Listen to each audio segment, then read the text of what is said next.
Hey everyone and welcome back to the channel.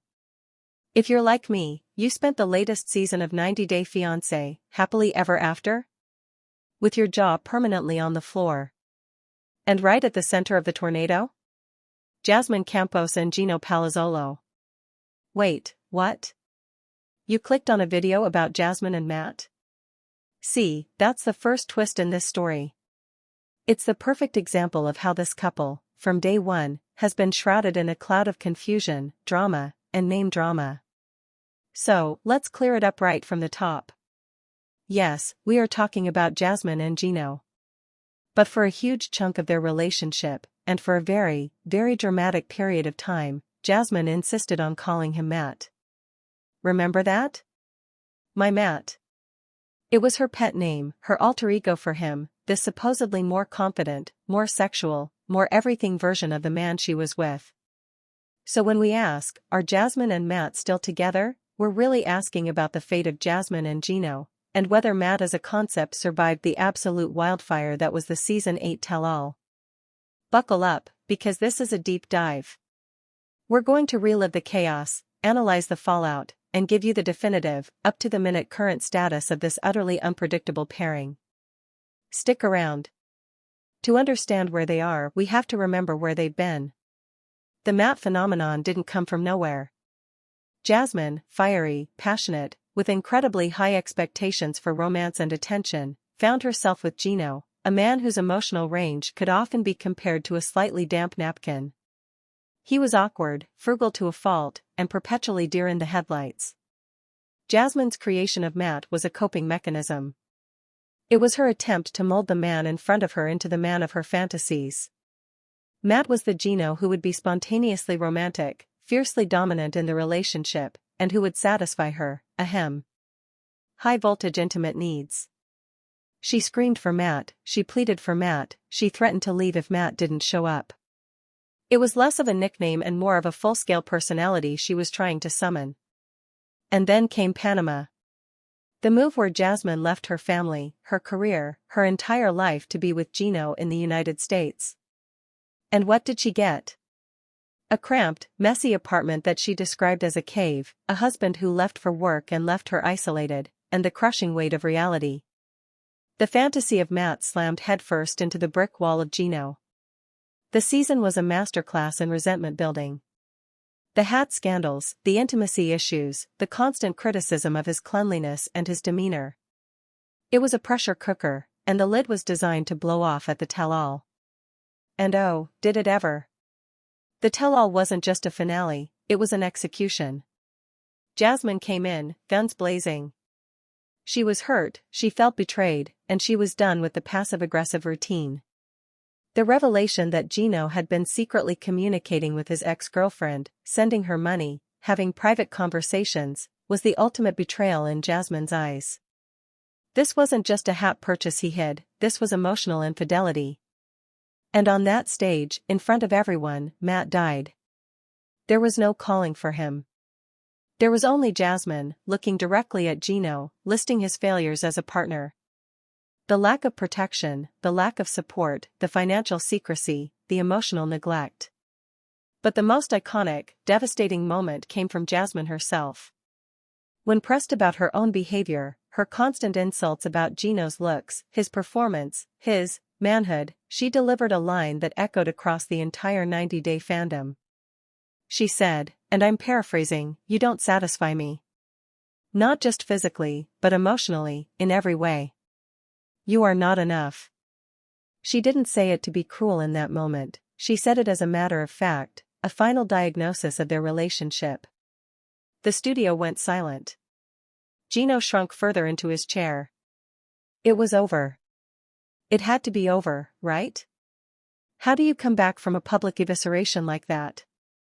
How does a relationship survive a partner declaring you are categorically not enough on national television? So let's answer the burning question. After the tell-all aired, are Jasmine and Matt, are Jasmine and Gino, still together? As of this recording, in current month, year, the answer is yes. Absolutely, and seemingly more committed than ever. I know. Your brain is short-circuiting. After all of that? After You Are Not Enough? They're together? Not only are they together, but they appear to be in what they consistently describe as the best place they've ever been. Let's break down the evidence, the transformation, and the surprising new chapter they've written since the camera stopped rolling. First, the immediate aftermath. The tell-all tapes months before it airs. So while we were watching the collapse in real time, Jasmine and Gino had already been living in the fallout for half a year.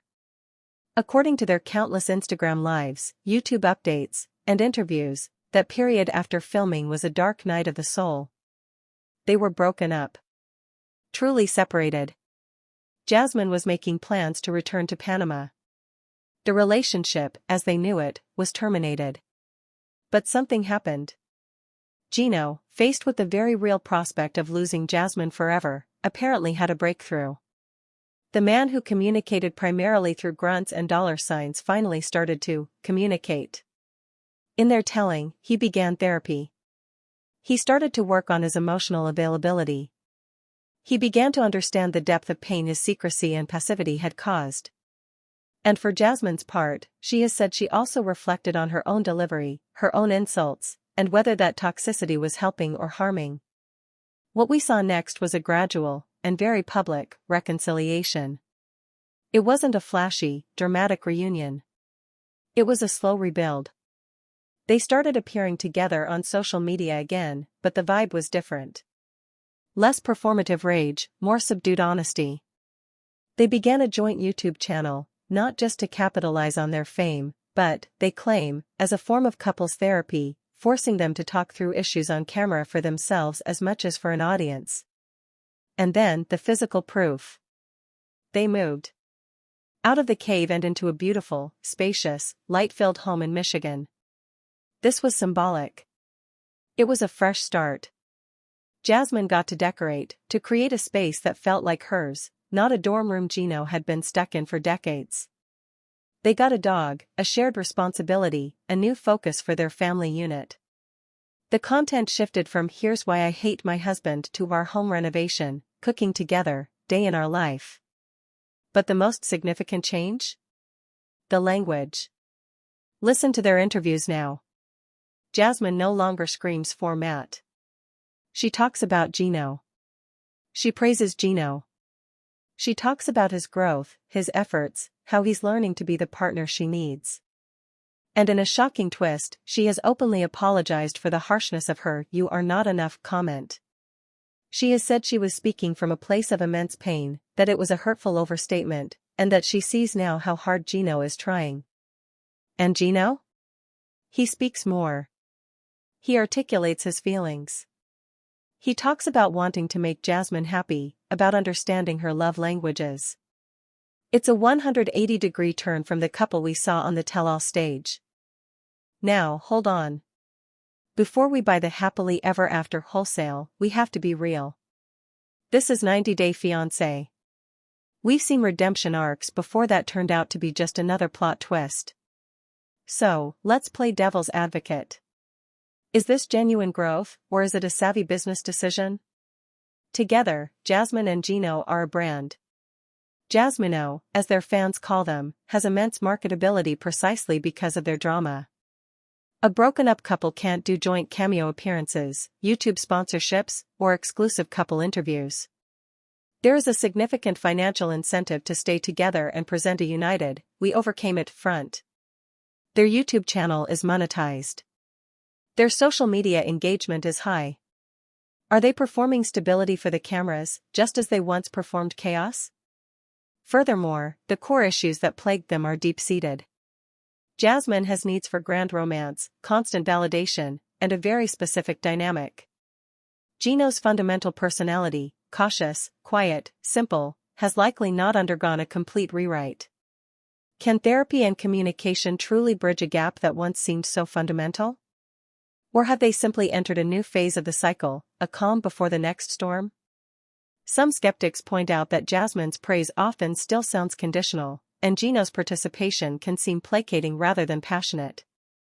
It's the eternal question with these two. But here's what tips the scale for many observers towards genuine for now: the absence of leverage. During the season, they were under contract, filming a story. The tell-all was the climax. That pressure is gone. They could have broken up, done their own separate things, and still remained on the 90-day convention circuit as individuals. Many do. The fact that they chose to rebuild off-camera, and then reveal the results, suggests a personal investment beyond a TV storyline. Their current project seems to be building an actual life, not just a narrative. And the biggest evidence of all? Marriage. They are legally married. Untangling that is a serious, logistical, financial nightmare. For two people who have fought viciously over money, the clean break would have been a clear, if painful, solution after the tell-all. The fact that they are navigating the harder path of reconciliation speaks volumes. So let's bring it all home. The relationship status of Jasmine and Matt, Jasmine and Gino, as of today. Together. Married. And publicly committed to making it work. Matt as an alter ego is gone. He has been retired. In his place is Gino 2.0, a version who goes to therapy, who communicates, who bought a house and a dog. And Jasmine appears to be Jasmine 2.0, a version who practices gratitude, who tempers her criticisms with public acknowledgement of effort, and who is building a home rather than constantly threatening to leave it. They have moved from a drama-fueled reality TV storyline to something that resembles a normal, if highly documented, relationship working through its issues. They post about mundane things. They bicker about shopping. They show affection. It's almost boring? And for them, boring might be the ultimate success. The tell-all wasn't the end of their story. It was the rock bottom that forced a choice: walk away forever, or dig deeper than ever before. They chose to dig. They are, by every available metric, happily ever after, for now. But, and this is the crucial but with any couple, but especially this one, their history teaches us to never say never. The seeds of their past conflicts are still there, buried under the new furniture and the social media posts. The true test will be time, and the absence of cameras forcing them to confront their issues. Can this new dynamic sustain itself when the YouTube lights are off and it's just another quiet Tuesday in Michigan? Only they know. What do you think? Is the transformation of Jasmine and Gino the real deal, or are we all being set up for season 9? Have they finally found their version of happiness, or is this just another act in the never-ending drama? Sound off in the comments below. I read every single one. And if you want a deep dive into another couple hanging by a thread after their tell-all, click the video on the screen right now about another couple, e.g., Angela and Michael or Big Ed and Liz. Don't forget to like, subscribe, and hit that notification bell so you never miss the latest, juiciest 90-day breakdowns.